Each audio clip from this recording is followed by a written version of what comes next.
Dan kini kita akan beralih ke pertanyaan untuk calon gubernur nomor urut 4 Bapak Deddy Mulyadi. Untuk itu kami persilakan panelis Bapak Kakak Suminta untuk mengambil subtema dari dalam fishbowl dan mohon diperlihatkan ke kamera moderator dan hadirin.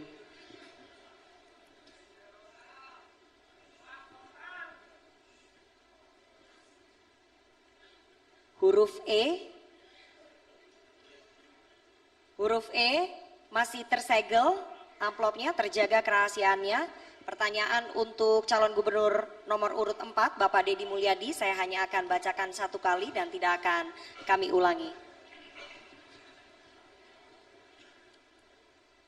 Isu lingkungan di Jawa Barat memuat 4 masalah utama, yakni perubahan tata ruang hutan dan lahan, sumber daya air permukaan, persampahan, dan pencemaran udara. Pertanyaannya, bagaimana upaya strategi Anda mengatasi masalah tersebut? Strateginya tadi sudah disampaikan sebenarnya. Yang pertama adalah melakukan perubahan tata ruang agar ruang gunung itu diperluas karena hari ini semakin menyempit.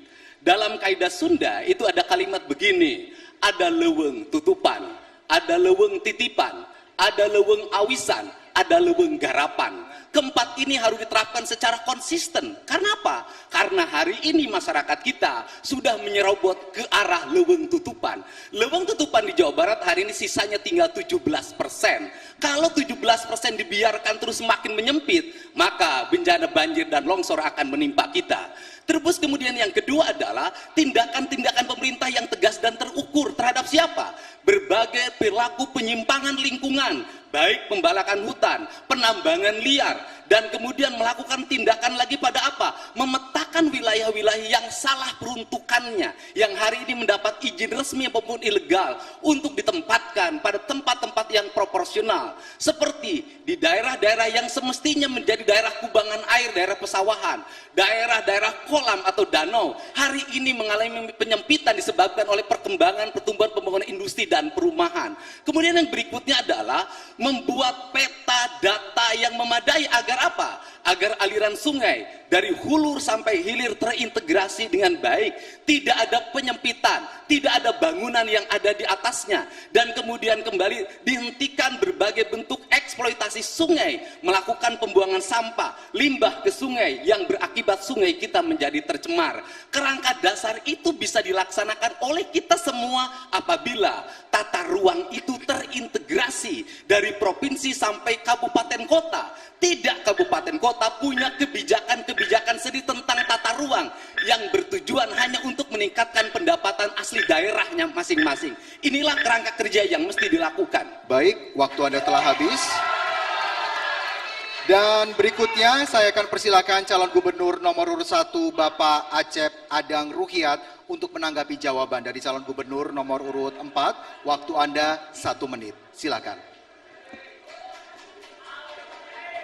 Kita akan menawarkan optimalisasi program, yaitu bagaimana menata seperti Citarum yang tentu kita harus menjadikan objek pertama di dalam rangka bagaimana program nasional yang bekerja sama antara pemerintahan pusat dengan pemerintahan daerah, yaitu dalam rangka membersihkan dan merehabilitasi sungai-sungai semacam Citarum, kemudian tempat yang lain melalui patroli, edukasi, dan penegakan hukum. Yang kedua adalah pengelolaan limbah dan sampah industri. Karena hari ini ketika kita berbicara masalah sampah, berbicara masalah sampah ada di rumah, ada di tempat-tempat yang lain, ada di mall, ada di hotel, ada di mana-mana. Nah, ini menjadi persoalan yang sangat krusial di dalam rangka bagaimana, karena musuh ada air adalah sampah, sehingga ketika sampah ada di mana-mana itu lingkungan hidup akan terganggu. Cukup Bapak, waktunya habis. Terima kasih. Selanjutnya kami persilakan Bapak JJ Wiradinata untuk menanggapi jawaban dari calon gubernur nomor urut 4 Bapak Deddy Mulyadi. Waktu Anda 1 menit dimulai saat Anda berbicara. Kajian menumpuk di kantor.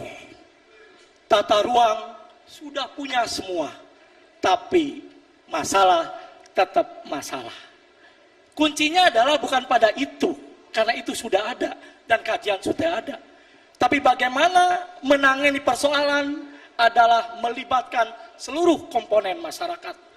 Pelelangan hutan yang berfungsi hanya kepada komersial tentu akan berakibat kepada hal seperti itu.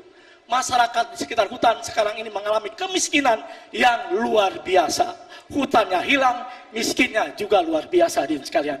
Maka dengan melibatkan masyarakat, sampah, banjir, sungai tentu akan menjadi bagian ketika masyarakat mendapat manfaat dari pengelolaan hulu, tengah, dan muara hadirin sekalian. Itulah yang kami tawarkan dalam konsep membangun Jawa Barat ke depan hadirin sekalian. Baik, terima kasih kepada calon gubernur nomor urut 2. Selanjutnya kita minta kepada calon gubernur nomor urut 3 Bapak Ahmad Saiku untuk menanggapi jawaban dari calon gubernur nomor urut 4. Waktu Anda 1 menit dimulai saat Anda berbicara. Bagi pasangan ASI, kami akan menawarkan 3 hal. Yang pertama, perlunya edukasi, baik kepada masyarakat secara luas, maupun yang lebih penting adalah kepada siswa-siswa, sehingga mereka paham akan lingkungan hidup sejak dini. Bagaimana anak-anak mulai difahamkan tentang pentingnya 3R, reuse, reduce, dan recycle, sehingga mereka paham betul dan mulai tertib dan disiplin untuk memulai dari diri mereka sejak dini, memilah sampah sejak di sumber. Kemudian yang kedua, perlunya koordinasi dengan pemerintah, kota, kabupaten, dan pusat. Dan ini harus dilakukan kolaborasi, sehingga penanganan berbagai isu-isu lingkungan bisa dilakukan secara tuntas. Dan yang ketiga, perlunya teknologi tepat guna untuk mengelola lingkungan hidup. Di antaranya adalah mengelola sampah. Jangan sampai open dumping atau dilakukan dengan sanitary landfill Cukup, saja. Bapak. Terima kasih. Calon gubernur nomor urut 3 dan selanjutnya kami persilakan calon gubernur nomor urut 4 Bapak Deddy Mulyadi merespon kembali tanggapan dari calon gubernur 1, 2, dan 3. Waktu Anda 1 menit dimulai saat Anda berbicara. Ada 2 hal yang semestinya saya tekankan. Yang pertama adalah hal yang kultural. Kenapa saya ngomong tentang papat kalimat tunggal, tentang manusia Sunda? Sesungguhnya ajaran papat kalimat tunggal dan manusia kultural dan ajaran Sunda yang sering orang menuduh sebagai kemusyrikan itu adalah ajaran manusia itu hidup selaras dan harmoni dengan alamnya. Maka dalam kaidah-kaidah orang Sunda yang tinggal di kampung adat, tidak pernah mereka hidup bertentangan dan melakukan perusakan lingkungan. Bahkan mereka hidup dalam setiap hari bertauhid pada lingkungan, hidupnya menjaga keseimbangan alam. Kemudian yang kedua adalah aspek yang bersifat teknis. Kita jujur bahwa tata ruang di kita hari ini belum secara konsisten mengarah pada upaya konservasi dan sumber daya lingkungan. Aspek-aspek politik dan bersifat ekonomi kepentingan jangka pendek masih dikedepankan dalam penyusunan tata ruang. Sehingga itulah tata ruang tidak boleh per kabupaten. Tata ruang harus dibuat per pulau. Kalau negeri ini ingin selamat lingkungannya. Ini perspektif yang harus kita lakukan ke Baik, depan. terima kasih. Waktu Anda sudah habis. Sekali lagi kita berikan apresiasi paling meriah untuk 4 calon gubernur Jawa Barat tahun pemilihan 2024 atas jawaban dan juga tanggapannya. Dan kita akan jeda terlebih dahulu. Kami akan kembali dengan pendalaman visi misi dengan subtema lainnya.